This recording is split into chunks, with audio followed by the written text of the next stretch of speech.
Hello बच्चों, मेरा नाम प्रिंस और आप सभी का आपके अपने यूट्यूब चैनल पीएम क्लास पर स्वागत है। बच्चों इस वीडियो में सभी जानने वाले हैं क्लास 7 का चैप्टर नंबर 4 सरल समीकरण। इस वीडियो में हम इस पूरे चैप्टर को समझने वाले हैं कि क्या चीज़ें होती हैं, समीकरण कहाँ काम आता है, किस तरह काम आता है, किस तरह से हम इसके सारे क्वेश्चन को सॉल्व करने वाले हैं। एक रफ एक आइडिया ले लेंगे, उसके बाद फिर आप क्वेश्चन खुद से भी कर सकते हो। हालांकि अगर नहीं हो पा रहा है तो फिर कमेंट करना बच्चों, मैं उसके ऊपर वीडियो बना दूँगा। ठीक है, फिलहाल अब इस चैप्टर को शुरू करते हैं।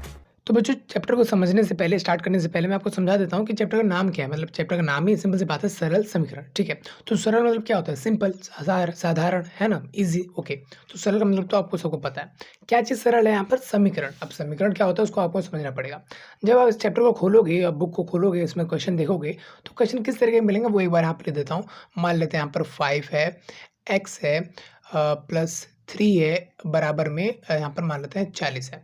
मतलब इस तरीके आपको जो यहाँ पर दिखेगा क्वेश्चन में। ठीक है, तो कहीं ना कहीं बच्चों इसी को क्या कहते हैं? समीकरण कहते हैं। ठीक है, इस एक को समीकरण नहीं कहते, इस एक को समीकरण नहीं कहते, इस पूरे को क्या कहते हैं? समीकरण कहते हैं। ठीक है, अब इसमें ध्यान से देखोगे तो आपको एक ABCD वाला ये x आपको दिख रहा है। ठीक है, तो इस x को हम क्या कहते हैं? यहाँ पर चर कहते हैं। क्या कहते हैं बच्चों? चर कहते हैं। ठीक है, ज़्यादा कुछ नहीं बताऊंगा, लेकिन हाँ, जितना मुझे लगता है कि ज़रूरी है उतना मैं आपको बता देता हूँ।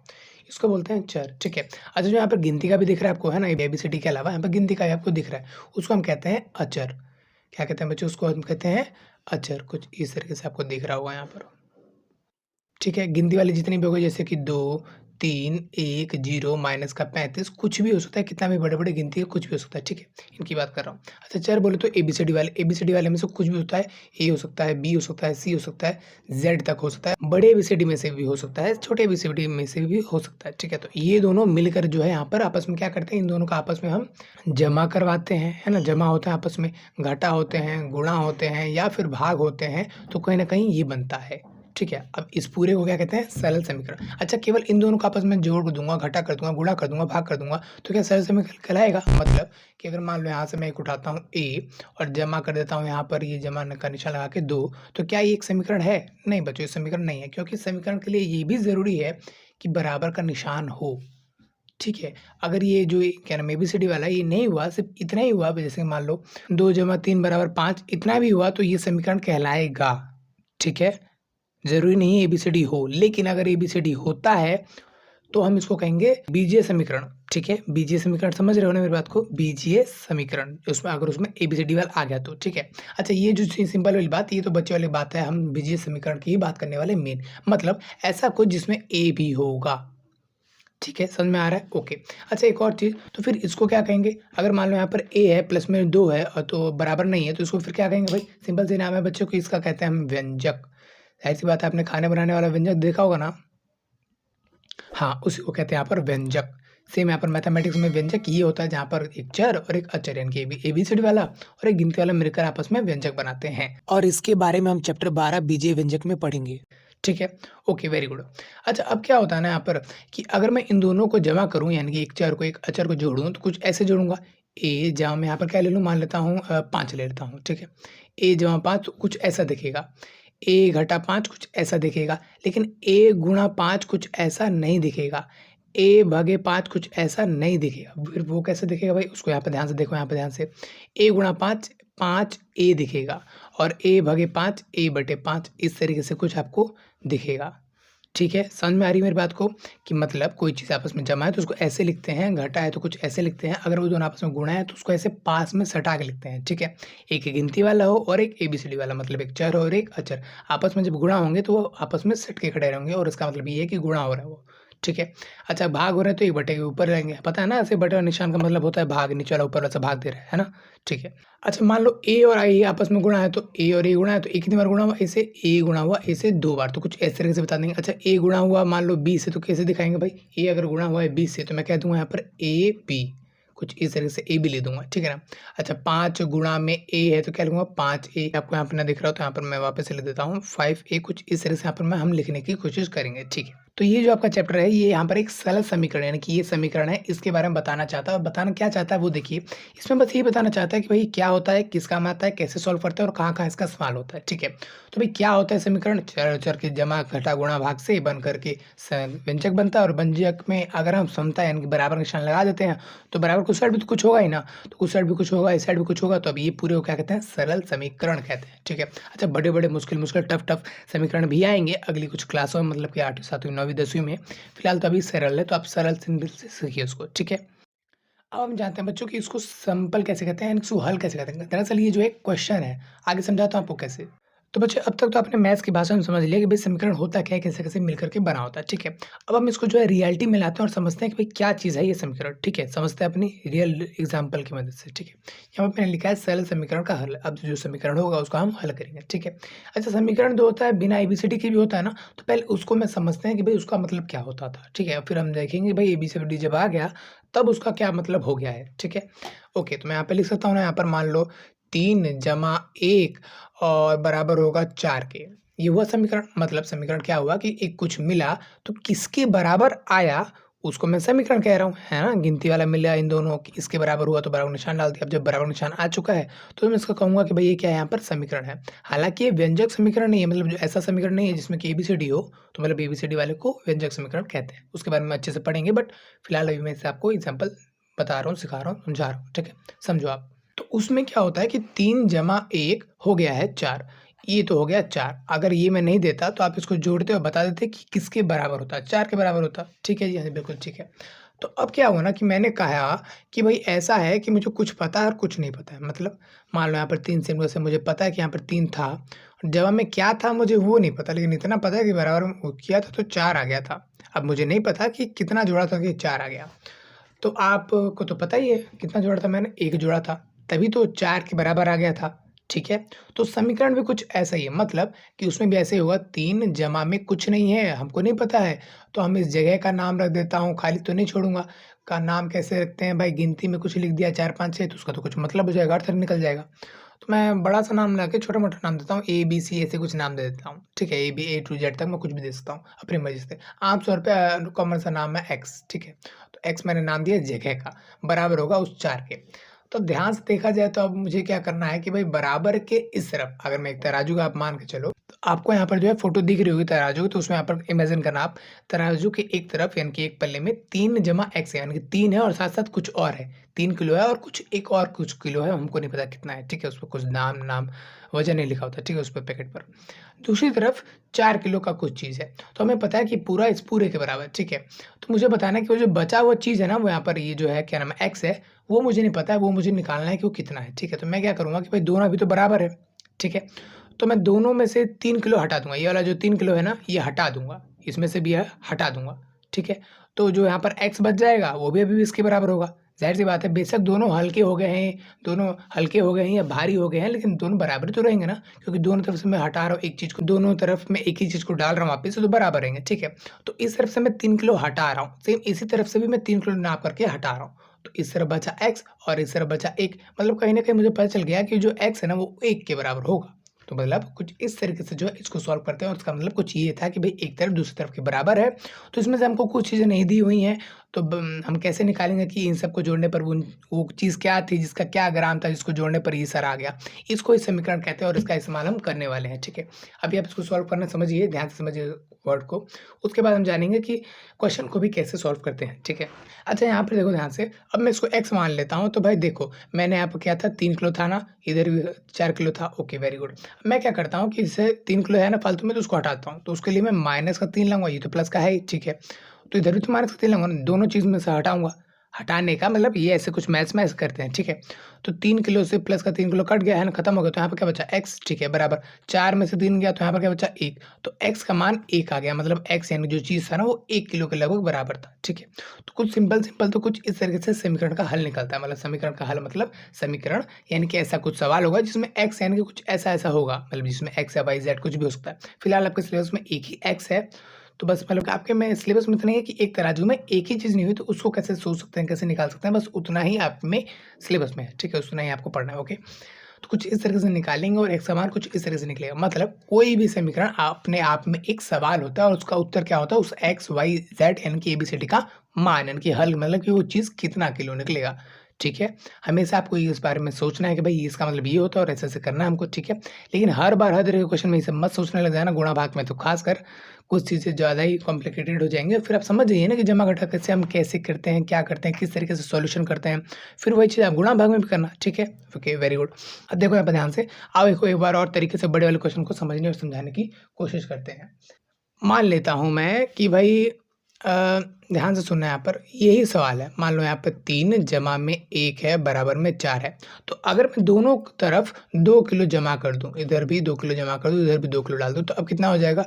3 2 5 और 1 6, उधर भी कितना हो गया? 6। मतलब दोनों तरफ एक चीज़ को, किसी भी एक नंबर को, किसी भी एक किलो, कितने भी किलो को जोड़ने पर अगर दोनों तरफ जोड़ते हैं तो पहले बराबर थे तो अभी भी बराबर ही होंगे। बेशक भारी हो गए दोनों तरफ, लेकिन बराबर तो होंगे ना।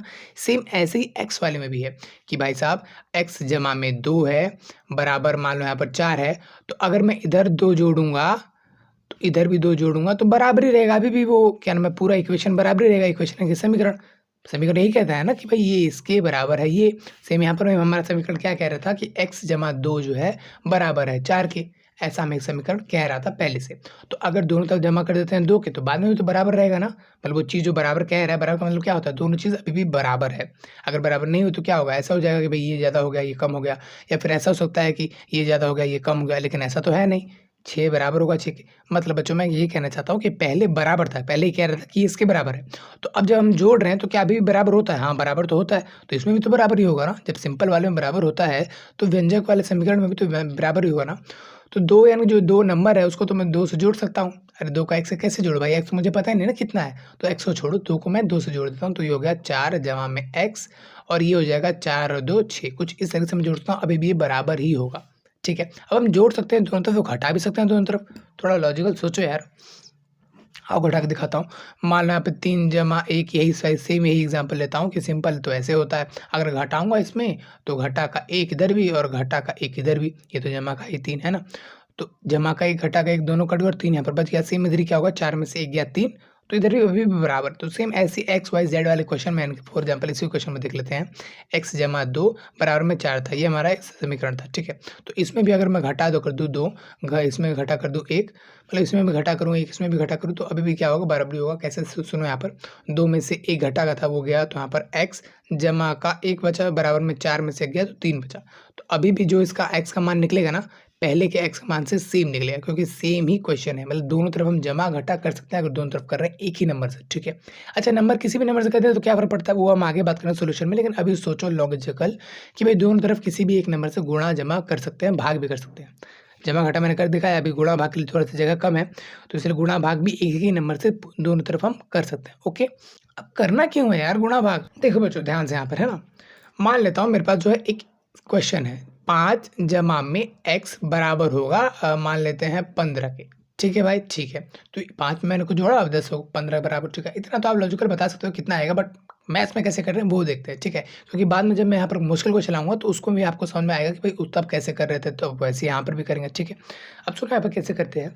देखो x के साथ है 5, तो अगर मैं उस 5 को हटा दूँ तो यहाँ पर रह जाएगा x, और मुझे पता चल जाएगा कि x किसके बराबर है। और बराबर रहे ये चीज़, इसलिए मैं क्या करूँगा, जब मैं इधर घटा रहा हूँ 5 के, मतलब बराबर के इस तरफ, बराबर के इस तरफ और बराबर के इस तरफ। बराबर के इस तरफ कौन सा, किस साइड है मेरा?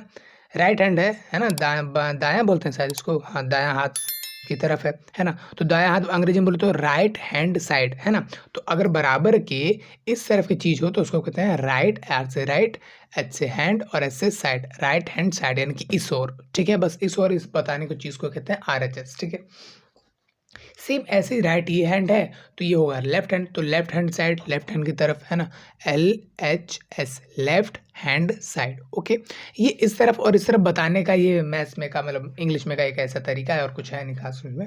तो उसमें देखिए अब क्या होता है, देखो इधर तो मैं घटा रहा हूँ, इसमें से 5 किलो हटा रहा हूँ, तो इसमें से भी तो 5 किलो हटाऊंगा तभी तो ये बराबर रहेगा दोनों चीज़ें। तो इसमें से भी 5 किलो हटा दूंगा तो इधर तो रहेगा x, क्योंकि 5 से 5 कट गया, और बराबर में इधर 15 में से 5 गया तो यहाँ पर रह गया 10। मतलब अब मुझे पता चल गया कहीं ना कहीं कि x जो है बराबर होगा 10 के।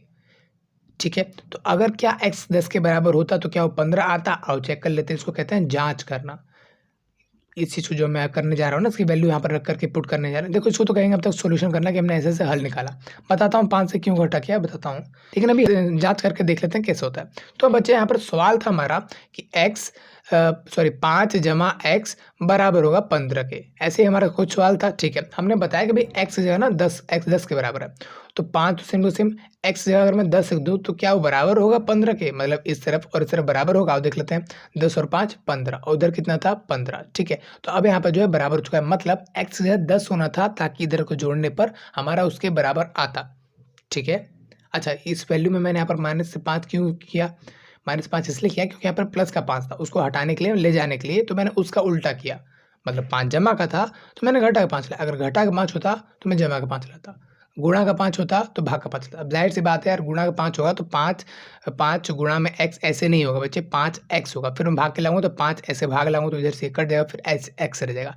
एट द एंड मुझे करना ये है कि बराबर के एक तरफ x को अकेला करना है ताकि मुझे पता चले कि x किसके बराबर है। और जाहिर सी बात है बच्चे, जब p इस तरफ करूंगा तो उस तरफ भी हमको करना ही पड़ेगा। ओके, अच्छा हम जांच कुछ इस तरह से करते हैं कि भाई वैल्यू वहाँ पे रखेंगे तो क्या इस तरफ बराबर होगा उस तरफ? अगर हाँ तो ये तो हो रहा है, तो ये हो रहा है मतलब कि x की जगह 10 ही रखना था ताकि RHS और LHS बराबर हो जाए, ठीक है। अच्छा, एक और चीज़ कि बच्चों ज़रूरी नहीं है कि इस बार हमेशा इधर जो अंक है इधर भी हो सकता है एक्स वाला हो, इधर हो सकता है एक्स वाला हो, कुछ भी हो सकता है ना। मान लो 2 पल्ले थे तो हो सकता है कभी इधर का हमें नहीं पता हो, तो बात बराबरी तो है, ये दोनों आपस में बराबरी तो है। इधर से देखो है ना, चाहे इधर से देखो चाहे इधर से देखो, आपकी मर्जी है। किधर से देखो 15 इधर भी हो सकता है और 5 जमा x ये दोनों इधर हो सकते हैं, ठीक है। ओके, तो इस तरीके से जो है सॉल्व करते हैं। तो अब जो बच्चे एक बड़ा सा क्वेश्चन को सॉल्व कर लेते हैं, थोड़ा सा एक दो अलग तरीके के क्वेश्चन को यहाँ पे सॉल्व करने की कोशिश करते हैं। मान लो यहाँ पर आपकी बुक का ही क्वेश्चन आपके यहाँ पर 3p/4 बराबर में 6। अब ये कौन सा क्वेश्चन है, कौन सा सेट्स का कौन सा क्वेश्चन है, ये आप कमेंट करके बताना, ठीक है। मैं इसको सॉल्व करने जा रहा हूँ। देखो यहाँ पे ध्यान से करना क्या है। देखो यार, p इन सब के साथ मिला है, जब मतलब कि गुणा हुआ है, भाग हुआ है, तब जाके इसके बराबर हो रहा है। मुझे बस ये पता करना है कि p क्या चीज़ है, p किसके बराबर होगा, है ना। तो मैं कहूँगा जो इन सब के अलावा है ना 3 और 4 है उसको हटाऊंगा कैसे? देखो यहाँ पर भाग हो रहा है, 4 यहाँ पर क्या हो रहा है भाग, तो मैं क्या कर दूंगा कि मैं इधर बराबर किस तरफ गुणा कर दूंगा 4 को, ठीक है। क्यों कर रहा हूँ पता चल जाएगा, 1 मिनट रुक जाओ। जब इधर कर रहा हूँ तो इधर भी कर दूंगा गुणा, ठीक है, इधर तो कर दूंगा। तो इधर तो आ गया बच्चों यहाँ पर 24, ठीक है। और इधर से इधर कट जाएगा, मतलब 4 से 4 कट जाएगा। मैंने गुणा किया और तो अब मैंने जब गुणा किया ना तो नीचे वाला 4 ऊपर वाला 4 से कट गया। अब जब कट गया तो बचा क्या यहाँ पर 3p बच गया, ठीक है, वेरी गुड। तो अब मैं क्या करने वाला हूँ बच्चों, यहाँ पर ध्यान से देखना, 3 रह रहा है अभी, है ना। तो 3 को हटाने के लिए मैं 3 से भाग कर दूंगा, कुछ इस तरह से होगा। आपको पता है ना, p और 3 जमा नहीं है, गुणा हो रहे तब आपस में पास में खड़े होते हैं, पास में सटे होते हैं, ठीक है। तो अब जब मैं इधर 3 से भाग कर रहा हूँ तो इधर भी 3 से ही भाग करूंगा भाई, इससे नहीं कि किसी और नंबर से कर दो, तो उससे ही भाग करना पड़ेगा तभी तो बराबर होगा यार, कैसी बात करो। 3 को मैंने 3 से भाग कर दिया, यहाँ पर बचा p और 3 को मैंने इससे भाग कर दिया, यहाँ पर बचा 8, मतलब p की जगह 8 आ गया। मतलब कि अगर p की जगह मैंने 8 रखता तब जाके वो किसके बराबर होता, इस जो कहा गया है इसके बराबर होता। अगर मैं p की जगह कुछ और रख दूँ, फॉर एग्जांपल p की जगह मान लो 3p/4 है और मैं कहता हूँ कि भाई p की जगह 1 रख दो, मतलब अगर p 1 के बराबर होता तो क्या होता, मान लो p की जगह मैं 1 रखता हूँ, 3 same to same 1 same to same बटे में 4। अब इससे गुणा हो रहा है ना, 3 एकम 3, ठीक है, और 4 नीचे सेम टू सेम, तो ये आ जाता। अच्छा, अगर मान लो p की जगह मैं 2 रख देता तो क्या होता, आओ करके देख लेते हैं बच्चों यहाँ पर ध्यान से। अब p की जगह मैं 2 रखता तो 3p/4, ये तो सवाल है ही। तो p की जगह मैं 2 रख रहा हूँ, मतलब 3, p की जगह 2 और ब्रैकेट लगा देता हूँ, मतलब कि आपस में गुणा ही हो रहे हैं ना, बटे में 4, 3 दूनी 6 हो गया और 6/4, है ना। तो इस तरीके से ये जो है आंसर आया आपका, ठीक है। अच्छा, किसी एक नंबर से मैं दोनों, किसी एक पहाड़ से दोनों को मैं काट सकता हूँ, है ना। 2 के पहाड़ से मैं इसको भी काट दूंगा, इसको भी काट दूंगा, दोनों को काट सकता हूँ। जैसे हम गुणा करते थे ना, भिन्न वाला दशमलव वाला चैप्टर आपने कर रखा है ना, कर रखा है तो अच्छी बात है, उससे भी यहाँ पर मैं थोड़ा सा आपको बताने वाला हूँ। लेकिन अगर नहीं कर गए तो बच्चों एक बार वो कर लो, दूसरा चैप्टर है आपका SS2 में भी है और आगे काम भी आपके आने वाला है ना, उस पर भी वीडियो बना के ऊपर आई बटन पे आपको मिल जाएगा, यहाँ पे अगर क्लिक करोगे तो आप उसको, ठीक है। तो अब फिलहाल इसकी बात करते हैं। तो किसी एक नंबर से जैसे उसमें गुणा करते थे नीचे वाला सेम करने के लिए, सेम ऐसे यहाँ पर भाग भी कर सकते हैं, ठीक है। किसी एक नंबर से अगर हो रहा है तो 2 से हो रहा है ऊपर भाग, तो ऊपर आ गया 3, नीचे आ गया 2, तो कुल मिला के 3/2 आ गया इसका आंसर। मतलब p की अलग अलग वैल्यू रखने पर आंसर अलग अलग आ रहा है, ठीक है। लेकिन मुझे देखना है कि p की क्या वैल्यू है, यानी कि p कितना होगा कि ये मतलब जो बराबर जिसके कह रहे हैं ना वो आए, ठीक है। प्रश्न नंबर 4.1 में कुछ ऐसे सवाल हैं कि भाई x का मान अगर ये रखें तो क्या मान निकल जाएगा, इसका मान ये रखें तो क्या मान निकल जाएगा, और फिर आप बाद में अगले एक्सरसाइज में पता लगेगा आपको कि अगर ये इसके बराबर है तो क्या मान रखें कि भाई ये जो है पूरा इसके बराबर हो, ठीक है, ये थोड़ा-सा ज़्यादा आपको समझने वाला चीज़ है, बाकी ये तो क्या है वैल्यू पुट करो यानी कि मान रखो इसमें, सॉल्व करो, आपका आंसर आ जाएगा, ठीक है? और अब बच्चों एक और क्वेश्चन कर लेते हैं और कुछ और बातों को समझ लेते हैं। अच्छा और ये क्वेश्चन फिर से आप बताना कि बच्चे कौन-सा क्वेश्चन है, ठीक है? 2q - 6 बराबर में 0 है। बताना आप कौन-सा क्वेश्चन है, कौन-सा पार्ट है, कौन ऐसा एक्सरसाइज़ का, ठीक है? अब इसमें भी ज़ाहिर-सी बात है आपको बताना है q किसके बराबर हो, ताकि अगर मैं q की वैल्यू वो रखूँ यहाँ पर तो ये सब 0 हो जाए। ये आपको बताना है, ये क सवाल क्वेश्चन है ये, ठीक है? तो भाई मुझे ये बताना है, देखना है कि भाई q किसके बराबर है ना? तो फालतू में जो ये सब चीज़ें हैं इनको हटानी पड़ेगी। आपको पता है यहाँ पर जमा का 6 है, गुणा में 2 इसको हटाना पड़ेगा। तो क्या सबसे पहले यहाँ पे 2 को हटा लूँ? नहीं, 2 यहाँ पर बिल्कुल चिपक के बैठा है ना? तो मैं पहले 2 को नहीं हटाऊँगा, पहले मैं किसको हटाऊँगा? माइनस के 6 को, ठीक है?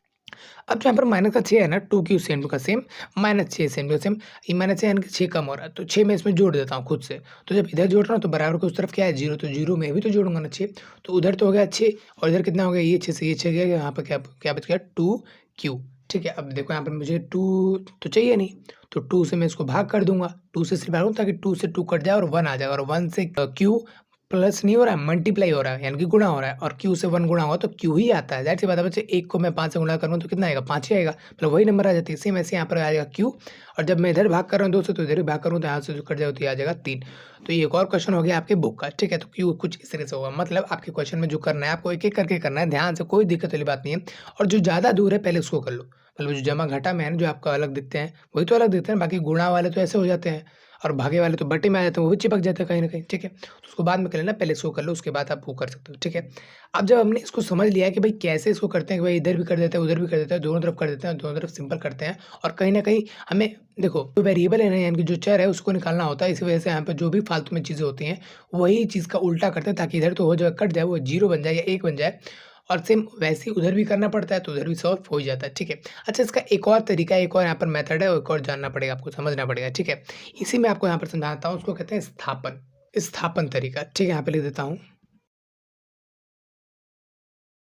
स्थापन ये कौन-सा तरीका है भाई? देखो कहीं न कहीं ये जो एक शॉर्ट फॉर्म है इस पूरे तरीके का। इस तरीके में क्या था कि भाई जो चीज़ आपको चाहिए वो रखो, बाकी सबके अलावा जो है उसको उल्टा इधर भी करो, उधर भी करो ताकि दोनों तरफ बराबर रहे और इधर इसलिए करो ताकि वो उससे कट जाए और कहीं न कहीं इधर तो बाकी सब हट जाए, है ना? तो उसमें क्या होता है वो सुनिए। उसमें भी सेम क्वेश्चन को ले लेता हूँ, उसमें क्या होता है 2q माइनस का 6 बराबर में 0। तो उसमें हम क्या सोच के समझ के करते हैं, ये करते हैं कि q जिसको यानी मतलब जिसको निकालना है उसको इधर लिखेंगे, बाकी जो भी उन सबको उधर भेज देंगे, ठीक है? तो उधर भेजेंगे बराबर यानी कि बॉर्डर के उस पार, तो ये अपना निशान बदलेगा। तो 2q सेम टू का सेम यहाँ पर, अब हमें सबको तो भेजना है सिर्फ q के अलावा, है ना? तो 2q सेम टू का सेम, माइनस का 6 उधर आके प्लस का 6 हो जाएगा, तो बराबर को उधर गया तो ये प्लस का 6 हो गया।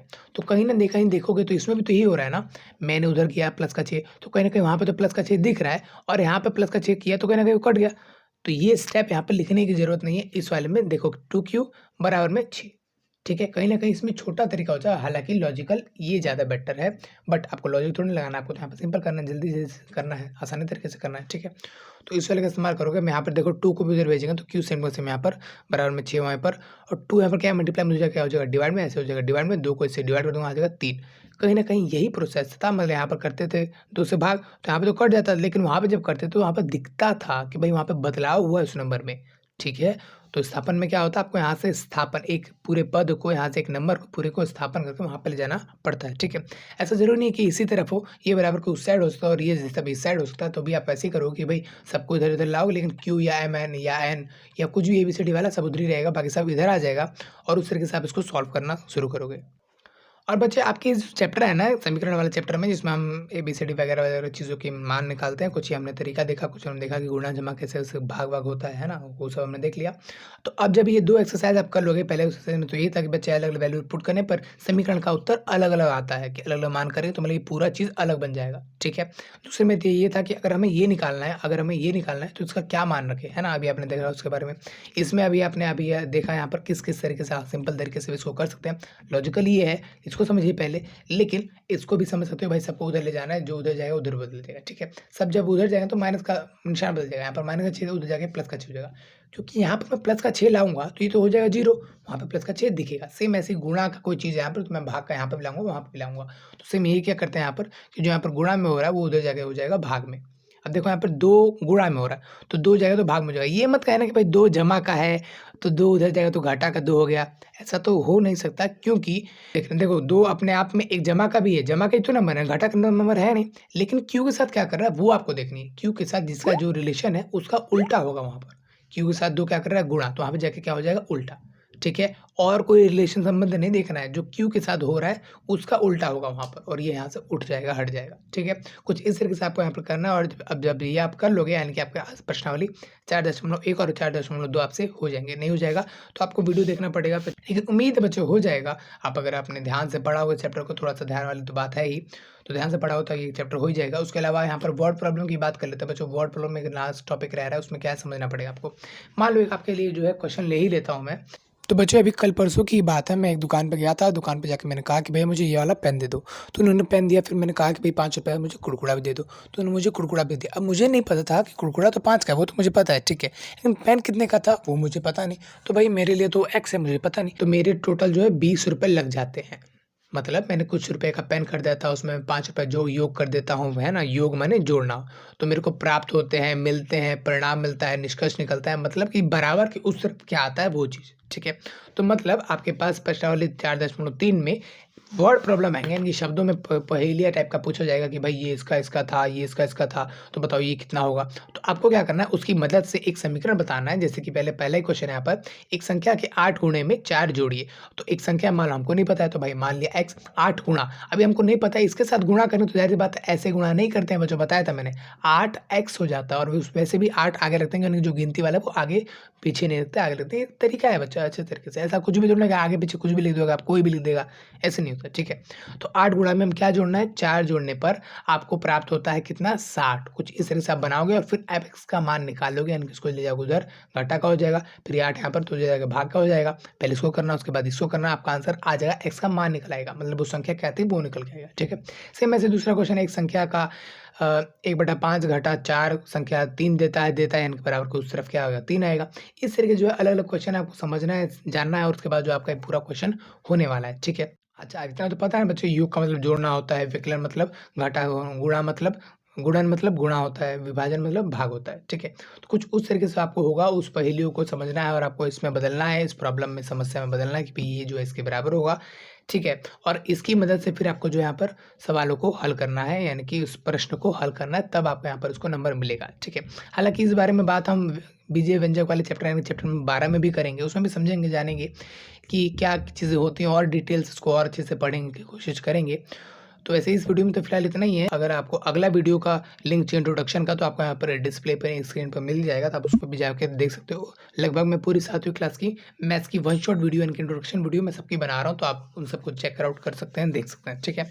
तो बस दोस्तों फिलहाल वीडियो में इतना ही, मिलता है अगली वीडियो में, तब तक ले जय हिंद।